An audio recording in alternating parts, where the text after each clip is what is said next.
Empezamos nuestro viaje en la pequeña villa de la Cuba, la localidad menos poblada del maestrazgo turolense.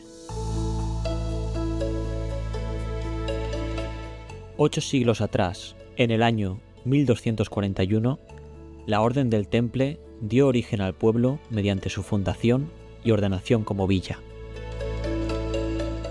En la plaza del pueblo aún puede verse el Pelleric, una antigua picota de piedra en la que se ataba a los ladrones para que la comunidad los contemplase humillados.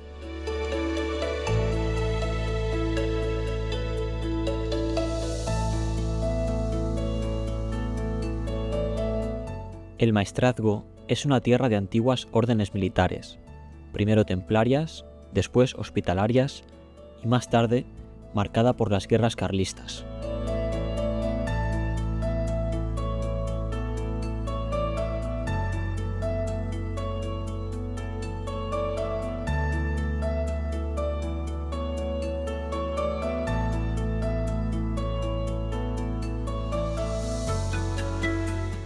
En este paisaje de montaña y barrancos, el agua de los ríos fue un recurso primordial.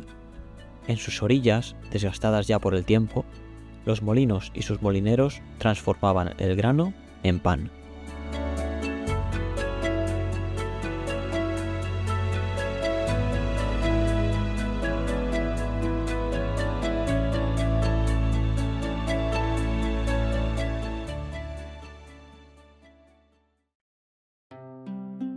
Muy cerca de allí se alza la villa de Mirambel, uno de los conjuntos medievales mejor conservados del maestrazgo. La cercanía entre la Cuba y Mirambel revela la continuidad del paisaje y de sus redes hídricas, agrícolas y defensivas que moldearon la vida en la comarca. A la entrada de Mirambel se encuentra el Portal de las Monjas. Construido en la Edad Media, este acceso toma su nombre del cercano convento de las monjas agustinas, que durante siglos formó parte de la vida religiosa y social del pueblo. Junto al Portal de las Monjas se alza un torreón cilíndrico, rasgo distintivo del recinto de Mirambel. Construido entre los siglos XV y XVI, se ha convertido en el monumento más representativo de la villa.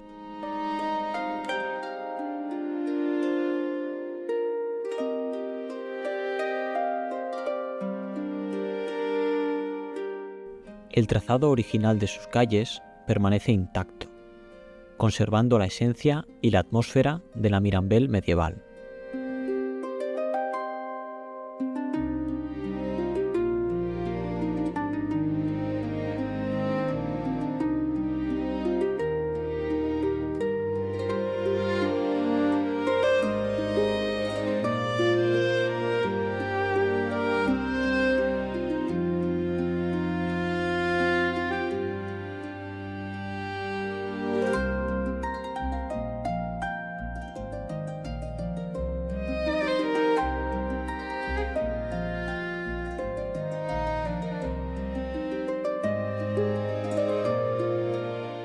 La iglesia parroquial, en el centro del pueblo, era el corazón de la vida de sus vecinos, donde se celebraban fiestas, ceremonias y momentos importantes para toda la comunidad.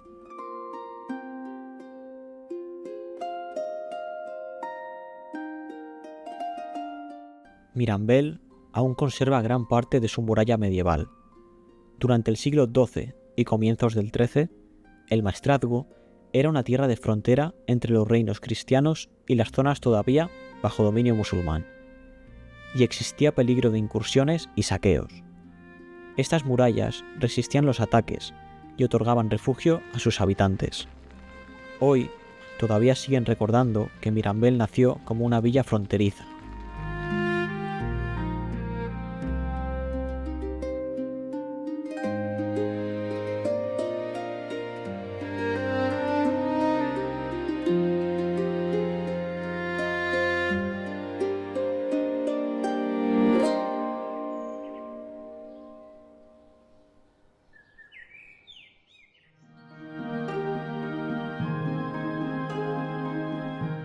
La ermita de San Marcos se levanta en el límite natural del maestrazgo,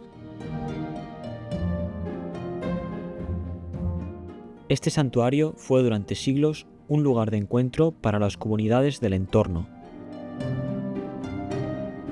Su origen se remonta a la Edad Moderna, aunque el conjunto fue ampliado en el siglo XVIII, cuando adquirió la monumentalidad que hoy sorprende en un entorno tan despoblado. Por su tamaño y su arquitectura, la ermita llegó a ser conocida como la Catedral de las Montañas.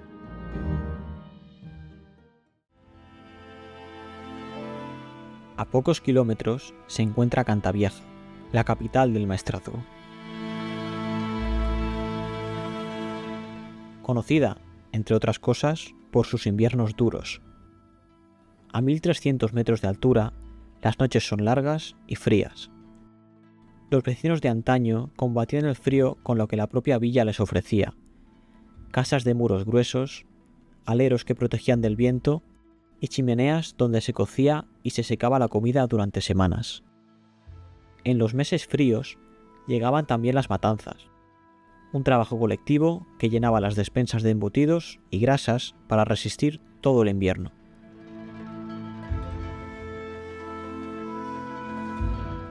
En la Edad Media, cuando la zona era todavía tierra de frontera, el castillo de Cantavieja pasó a manos de los templarios, que lo usaron como punto clave para vigilar los caminos y proteger a la población.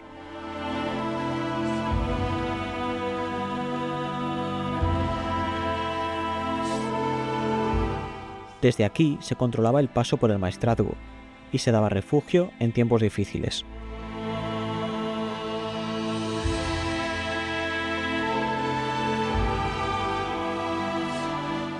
Muchas de sus casas se construyeron justo al borde del acantilado. La roca servía de muralla natural, daba seguridad y permitía vigilar los caminos.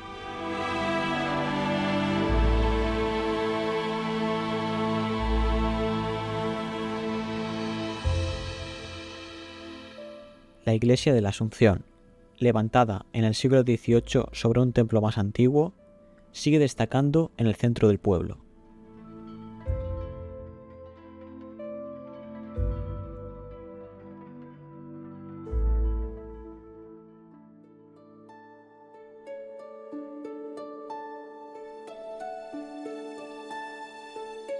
Al dejar atrás Cantavieja, el maestrazgo se abre en un paisaje áspero.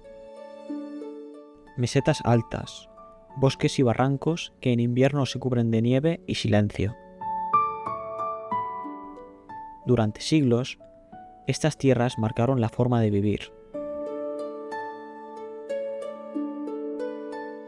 Pueblos dispersos, masías aisladas y caminos duros que conectaban a quienes aprendieron a vivir con el frío y la distancia.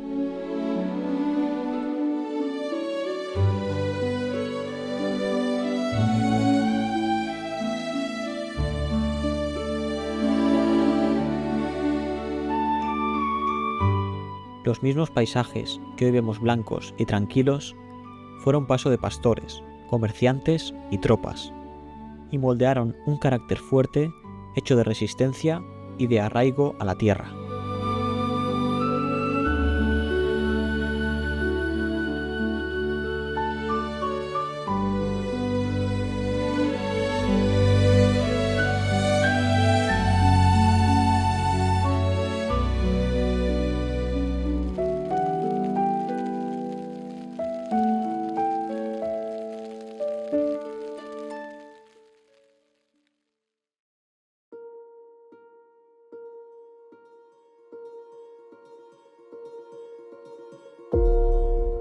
Avanzamos ahora por la famosa Ruta del Silencio. Un tramo del maestrazgo donde los paisajes se muestran salvajes y majestuosos.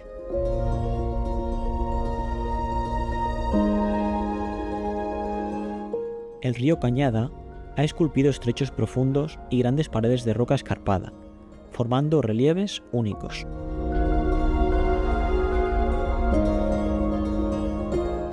Estas gargantas fueron rutas difíciles, caminos de paso apenas visibles, que conectaban pueblos y zonas de pasto.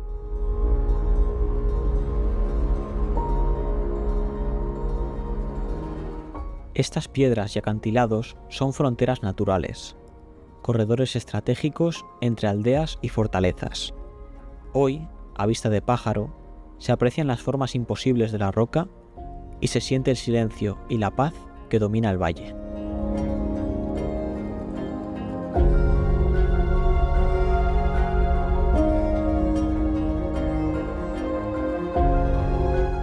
Estas rocas, hoy inmóviles y silenciosas, guardan huellas de un pasado aún más antiguo.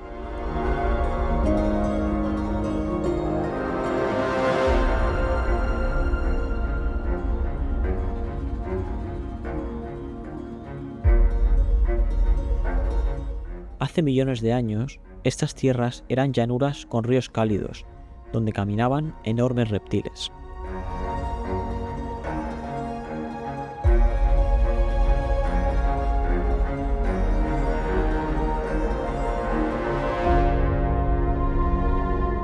Con el tiempo, los ríos tallaron los cañones que vemos hoy, paredes escarpadas y profundos barrancos.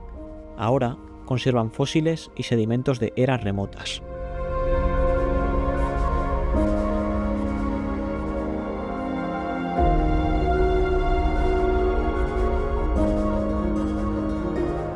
Al recorrer el valle del río Cañada, es imposible no imaginar esa vida prehistórica y sentir que cada piedra y cada curva del terreno guarda la historia de miles y miles de años atrás.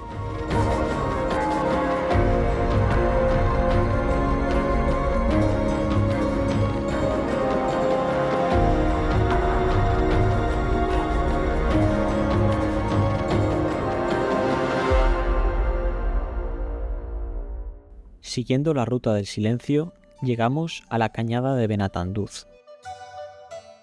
El nombre Cañada alude a las tierras de paso del ganado y Benatanduz conserva una raíz de origen árabe que significa los descendientes de Atanduz. El núcleo de la villa se levantó sobre una plataforma caliza al borde del barranco, ya que la roca servía de defensa natural. Desde ahí se dominaban las rutas y era más fácil protegerse. Esa situación también daba cimientos firmes sobre los que edificar los hogares. Las antiguas terrazas de cultivo que rodean el pueblo responden a una necesidad práctica. En las laderas escarpadas se construían bancales para ganar superficie para el arado, retener el agua y frenar la erosión. Esa técnica permitió cultivar e incluso criar ganado en un paisaje estrecho y exigente.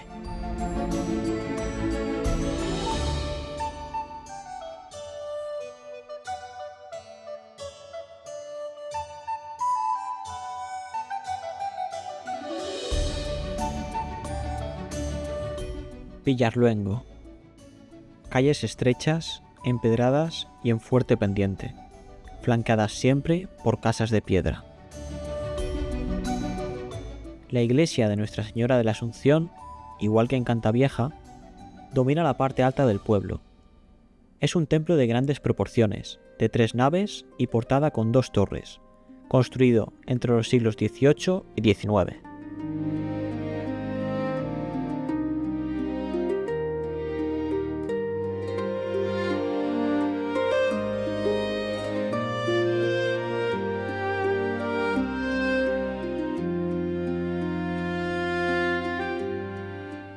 Esta villa también se asienta en lo alto de un espolón rocoso y mira al fondo de profundas gargantas. Al igual que la Cañada de Benatanduz y todos los demás asentamientos, está rodeada de antiguas terrazas de cultivo. Desde la altura domina la confluencia de los ríos Cañada y Palomita.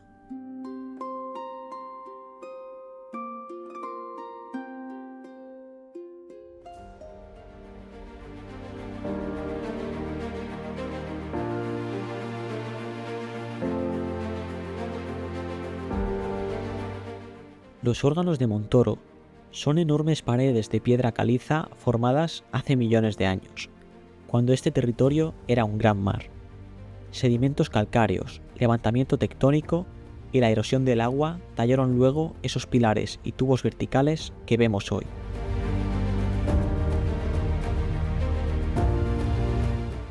Toda la región del Maestrazgo se caracteriza por ser rica en fósiles. En los alrededores se han podido hallar restos y huellas de los antiguos dinosaurios. Así que estas rocas nos hablan de una historia que va mucho más allá de la presencia humana. Estas formaciones reciben su nombre ya que su perfil recuerda a los tubos de un órgano. Hoy son monumento natural protegido y sirven de hogar para aves carroñeras como los buitres leonados.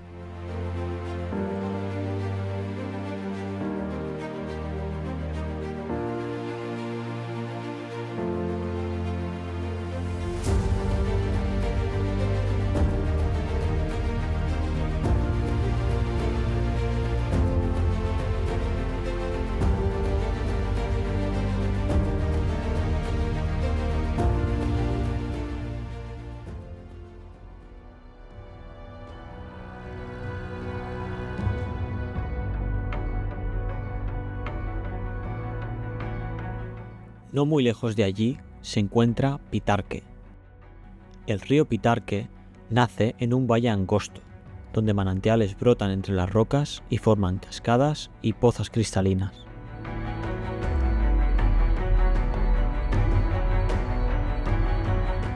La geología de la zona es impresionante. El río y el relieve montañoso mantienen una vegetación y una fauna notable. Sauces, chopos y bosques de ribera, junto a truchas y nutrias.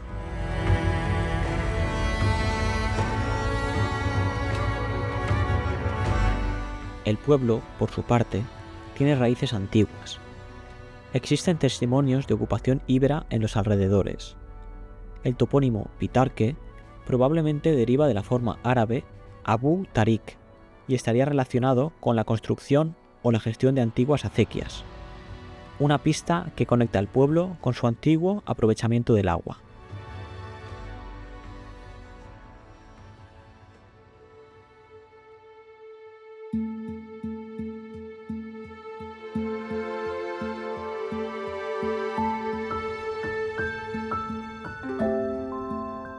Durante muchos siglos, la gente del Maestrazgo ha cultivado sus tierras, secano, olivares y pequeñas viñas. Un territorio donde la agricultura se adaptó a las pendientes y al agua disponible. La masada del Huergo ejemplifica ese modelo. Fue una explotación casi autosuficiente: vivienda, cuadras, horno y molinos, ligada al cultivo de cereal, a olivos y viñas, y al uso del agua del río Regatillo. A comienzos del siglo XX, llegó a reunir una comunidad amplia que vivía y trabajaba en la masía. Hoy ya está deshabitada.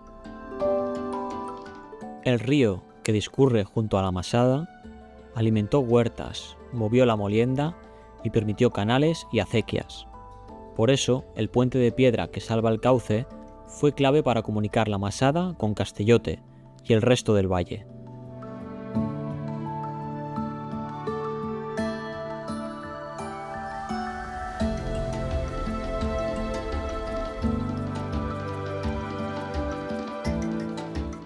De las familias que vivieron aquí, se conservan relatos y leyendas.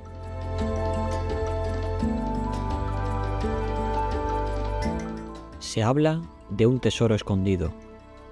Los mayores relataban que el abuelo Blas escondió alrededor de la masía una cantidad indeterminada de onzas de oro, obtenidas de la venta de la seda en un año de buena cosecha.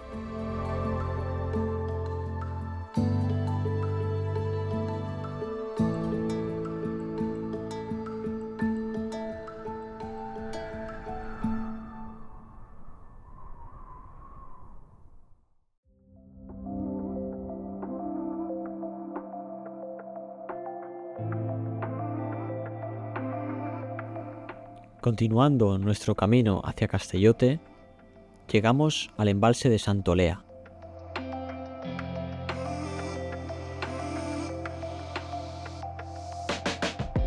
La presa original, construida en los años 30, transformó por completo la zona. Muchas fincas fueron expropiadas y el antiguo núcleo de Santolea fue demolido.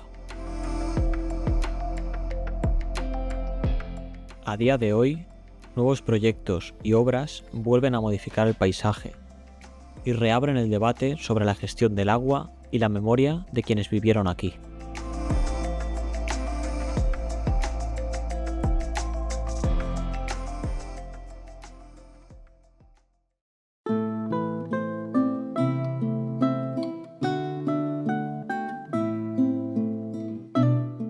Sobre Castellote, los buitres leonados vuelan en círculo en las corrientes térmicas.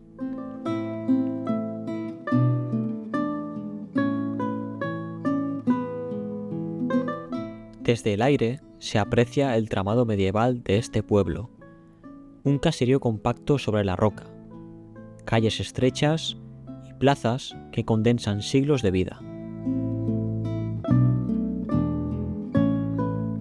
Junto al ayuntamiento vemos la fuente medieval conocida como la Dama de las Sargantanas. La escultura central de la fuente sigue siendo hoy en día un enigma, aunque se cree que funcionaba como un símbolo protector del agua y de los animales que venían a beber.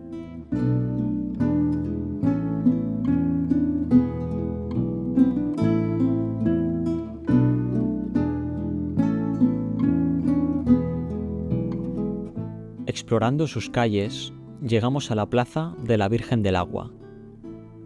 Esta Virgen y la ermita construida en su honor hablan de un culto ligado a manantiales y energías de aguas subterráneas que ha perdurado desde la antigüedad hasta hoy.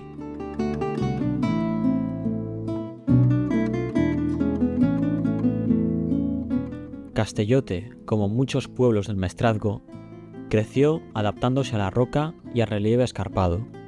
Sus calles estrechas y en pendiente, al igual que la villa de Mirambel, conservan el trazado medieval original. Los marcos y zócalos azules que sobreviven al desgaste no son solo decorativos, se usaban porque el azulete protegía la pared, daba sensación de limpieza y, según la tradición, ayudaba a ahuyentar a los malos espíritus. Con el tiempo, esa costumbre práctica se convirtió también en una seña de identidad del Maestrazgo.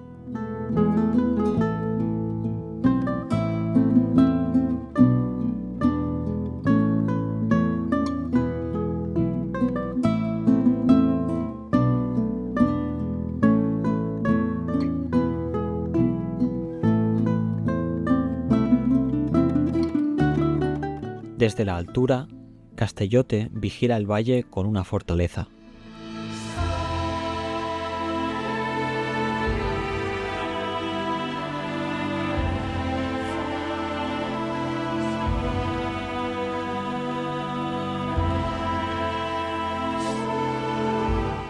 El castillo, edificado sobre la montaña desde tiempos medievales, pasó a manos de la Orden del Temple en el siglo XII. A lo largo de los siglos, el castillo controló las rutas y los pasos del Maestrazgo, y en el siglo XIX volvió a cobrar protagonismo durante las guerras carlistas. Los combates y las explosiones dejaron gran parte del recinto arruinado. Aquí, la historia oficial se mezcla con tradición. Se habla de refugios templarios en los años de persecución y de relatos sobre tesoros y leyendas llenas de misterio. El Maestrazgo, una tierra salvaje que ha sufrido el castigo de los siglos. Aún se alza vigorosa para quien quiera descubrirla, vivirla y respetarla.